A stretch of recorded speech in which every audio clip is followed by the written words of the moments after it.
Hi, this is Dr. Julie Gilbert, and welcome to Thursday and What's for Dinner. I am by myself today. Rachel is off, but we will look forward to seeing her next week. We have been talking about all things GLP-1, and I wanted to continue that conversation just briefly without her, and then maybe summarize a few things that we said, and maybe answer a few questions. I had a listener send in a few questions about GLP-1s. You know that by the way, this is not medical advice, and you need to go to your own doctor. That could be me. If you want to connect with me at OregonWeightandWellness.com. My number is 971-273-7143. But yeah, the GLP-1s have been very popular for a long time now. They're all over social media, the good, the bad, and the ugly. And some people are embracing them wholeheartedly. Others still are very skeptical. Both views are very valid. And so hopefully I'm here to answer a few questions and give some more clarity on this very interesting and I think very exciting time in our medical history. So GLP-1, the main ones, as we've talked about before, semaglutide and tirzepatide, semaglutide being Ozempic and Wegovy, and tirzepatide being Mounjaro and Zepbound. There are new kids on the block, Foundayo, and then other ones that are coming down the pike, retatrutide. So the marketplace, as it were, because here we are in America and our free markets and capitalistic system with big pharma, it's kind of exploding. And which has been good for me as a physician who, has had lots of tools, including lifestyle, and then but limited tools as far as medication is concerned. But now more and more medication tools, and we're trying to use all the tools in the toolbox. So do they work? Do they work? And I'm going to say a reserved yes, and or a nuanced yes. Yes, GLP-1s work. Now, they work differently for different people, and it really depends on the background. So social media, of course, there's a lot of posting, I lost 100 pounds in 3 months or whatever. Some crazy numbers like that, and they may be true. On the other hand, for the vast majority of people, that rapid weight loss is not happening and doesn't mean that they don't work. So let's define first, what does it mean? Do they work? Do they help with weight loss? Yes. And the weight loss varies from individual to individual. So, so there's the saying, there's statistics, lies, and politicians, something like that. I can't remember what it is. Anyway, it doesn't matter. So in research, we have statistics, and it's really interesting how those statistics are kind of looked at and interpreted. And of course, you can look at things from very different points of view, from absolute reduction to a relative reduction. And so the average weight loss, statistically speaking, with these medications is anywhere from 14% total body weight loss to 23% total body weight loss. And of course, those numbers in pounds are going to differ depending on whether a person started at 300 pounds or 200 pounds. For example, 10% weight loss for someone who's 200 pounds is 20 pounds. 10% for somebody who's 300 pounds is 30 pounds. So does the person who is 300 pounds have a better response to medication than the person losing 20 pounds at starting at 200 pounds? No, it's the same percent weight loss. So there's some interesting ways to juggle or look at numbers there. And the way I like to look at the numbers is, first of all, the person in front of me. And then secondly, the percent of weight loss. And then thirdly, are they losing fat or are they losing muscle? And that's what we do here at Oregon Weight and Wellness. We measure with our body composition analyzer scale. We measure fat, muscle, water. And so we can tell whether a person has high performance weight loss or high quality weight loss, meaning they're losing really mostly fat, or if they're losing too much muscle. Of course, somebody who's losing weight is expected to lose a certain amount of muscle mass because as a body carries less weight, it is doing less work in that work's contribution to the total daily expenditure of calories. And so that total daily expenditure goes down. They're doing less work. And because muscle is a very high real estate, very expensive real estate, the body will decrease the amount of muscle mass that it needs to keep when the body is doing less work. So the body is very efficient. And and all that to say is there is an expected amount of muscle mass when a person loses weight by any means, by any diet, by any caloric restriction, with any medication. So there's an expected amount. And of course, then, losing a certain amount of muscle over that, is something that we certainly watch and are very careful about doing. So I think maybe this is the only only question is, do these medications work?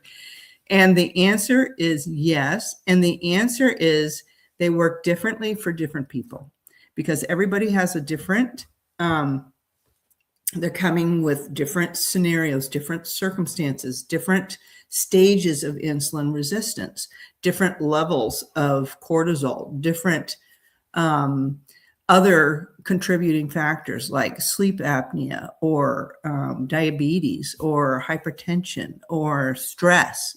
So all of these other variables play a role in how a person would respond to these medications. And just because they don't lose whatever the statistical amount that is shown by the drug company or in social media, 23% or whatever, doesn't mean they're not responding well.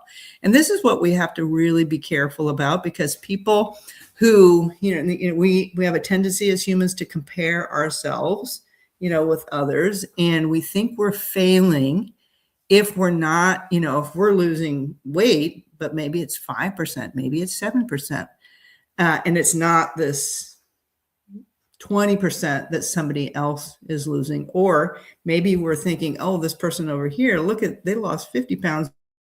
I only lost 20 pounds.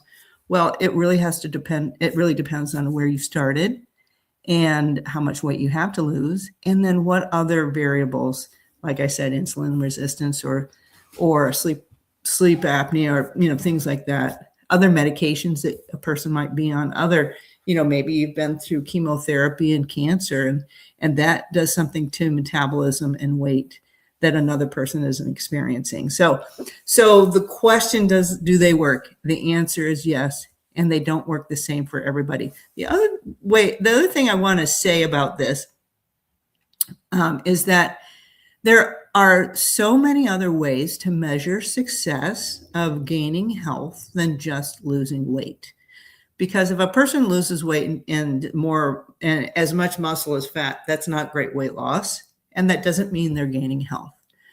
But if a person is losing a little bit of weight, but also seeing that they have less pain or they have better gut habits, they're feeling better, less bloating, they're having better bowel regularity, they're tolerating food better.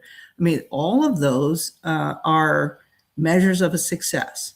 So we have to be careful about how we measure success and include more than one area, more than just the scale. So hopefully that answered the question there about do these medications work? And then the next question is how do they work? And I think we've talked a little bit about that. I've mentioned that they have some effect on gut hunger, brain hunger, blood hunger, habit hunger, and then there's environmental hunger, which maybe there's an indirect effect on. We've talked about how they increase the amount of GLP-1 hormone, which is a naturally occurring hormone, and they look very much like this. So it's a higher than physiologic dose of this particular hormone, GLP-1, which keeps food in the stomach longer. So it slows gastric emptying. Food goes into your stomach digests the food, and then the food moves on to the small intestine. So this slows food from moving through the stomach too fast. And there's some people that their stomach just empties too fast. And this is actually a great medicine for those people. And it keeps food in the stomach longer. So when food's in the stomach, you're not releasing ghrelin, so you have less hunger. And then they increase the signal to the brain that you're full. So two different systems, two different pathways. There's the hunger pathway and the fullness or satiety pathway. And they affect both of those pathways. The other thing they can do is help insulin be more efficient. And when insulin is more efficient overall, you can decrease the amount of insulin that the body needs to produce. And when you decrease insulin levels, then you're able to open up those fat cell doors, because high insulin levels, they keep the exit doors of the fat cell shut. The entry door stays open, but the exit door is locked shut. And so they can help that. They can also help with habit hunger, because a lot of people talk about this idea of decreasing food noise, that they're not thinking about food 24/7, and what a relief that is.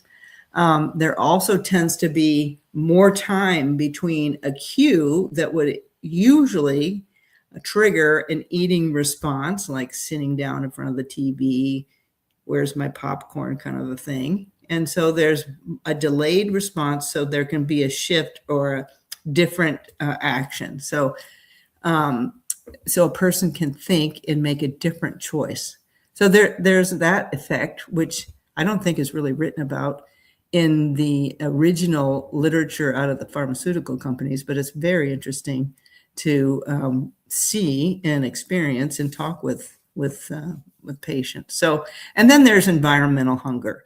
You're driving down, let's say, Commercial Street in Salem, and then there's fast food restaurant after fast food restaurant. There's so many opportunities to eat.